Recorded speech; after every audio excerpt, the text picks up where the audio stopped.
Hi friends, this is a video about health insurance during the time of COVID. As you can see in this article, which is published in Times of India on 11th of November, Wednesday, it says health premium sees up to 12% jump. Now, as in when your premium is due, so when you go to pay your premium this time, whenever it is due, you will have to pay more. Now, as per the survey which has been published in Times of India, around 5% of those who have paid premium this time when it was due after corona, 5% have seen an increase of 50 to 100%. That means if you are paying premium of rupees 100 last time, this time you are paying 150 or 200. Similarly, 13% have seen a rise of premium to an extent of 15 to 50%, and 60% of the customers have seen their premium rise by 1 to 15%. So roughly 78% of the people have seen some or the other kind of rise. So still there are 12% of people who are paying almost the same premium. Now, what is the reason behind this? First of all, I will request everyone in India that they must have some sort of health insurance. There is no denying the fact. I am myself a doctor and I have myself got insured. So everyone of us should be. Now, if we look at the country, if we have a population of 100 in India, for example, only around 7 to 9% of the Indians are insured by some way or the other. And this 7 to 9% of the Indians, I am also taking central government employees. Now, central government employees comprise around 1% of the population and they are insured by the central government. You take another 1.5% state governments, because many state government employees are also insured from the point of view of health by the state governments. Then we have army people who have retired, which are covered under ECHS. Then we have public sector units like ONGC, Indian Oil Limited, BHEL, Air India, and many which are also insured. Then we have many employees working who have got corporate insurance. Corporate insurance, they are insured by the companies. Then we have individuals like me and you who have taken own health insurance from the market. So adding all those, still health insurance in India is underpenetrated. Not many are insured.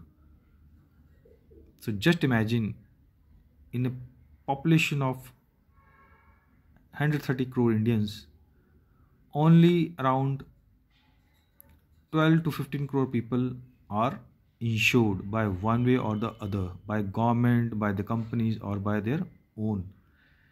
So still many have to go for it. So now the health insurance companies have increased the premium. It is not only due to coronavirus that the premiums have increased, but there are many other underlying facts, and that is what I am illustrating here.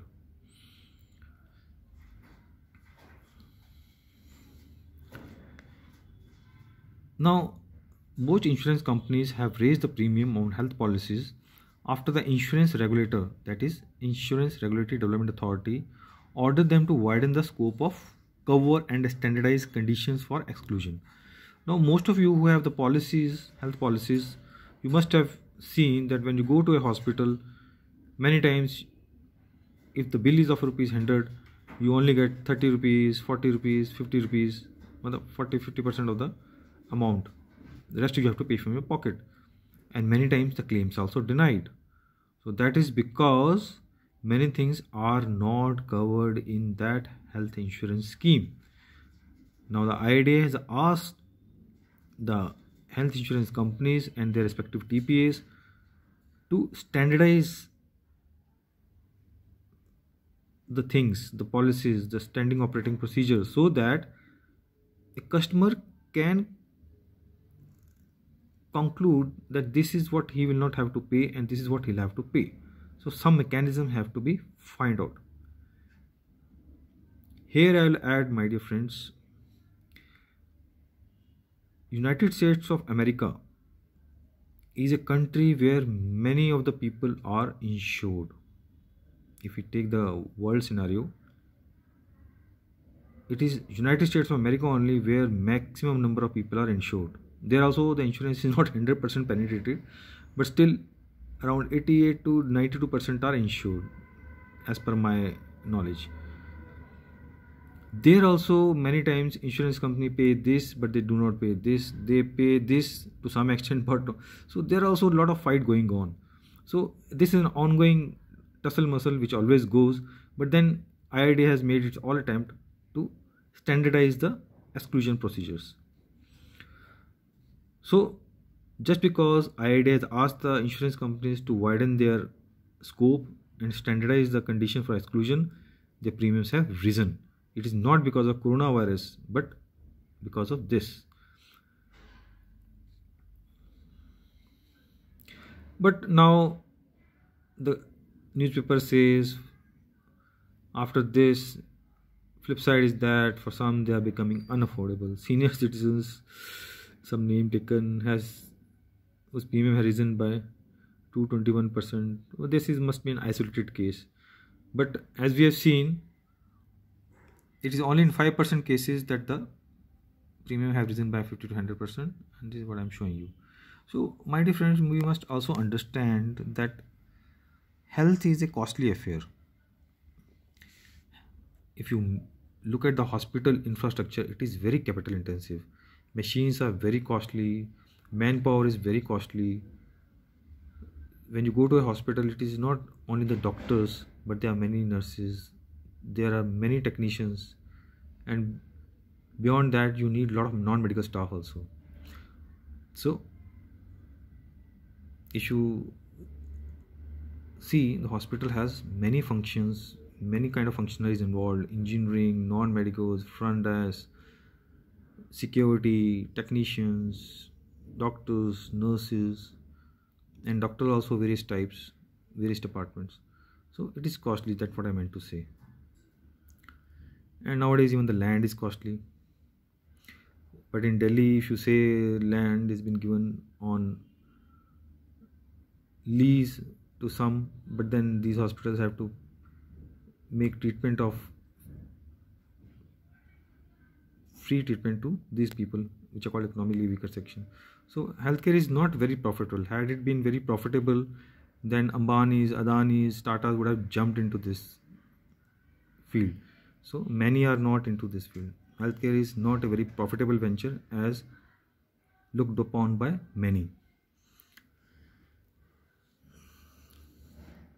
Now they say senior citizens FD's rate of interest has gone down and all, but this is an ongoing thing, my dear friends. Let us not forget that health is a costly affair.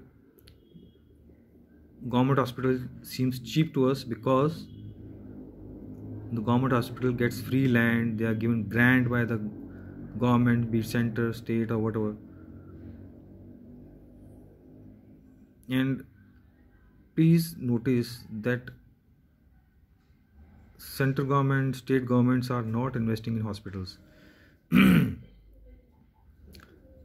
Over the years, if you see, Indian government just invest around 1 to 1.2% of its GDP on health, whereas if you see the surrounding countries, be it any,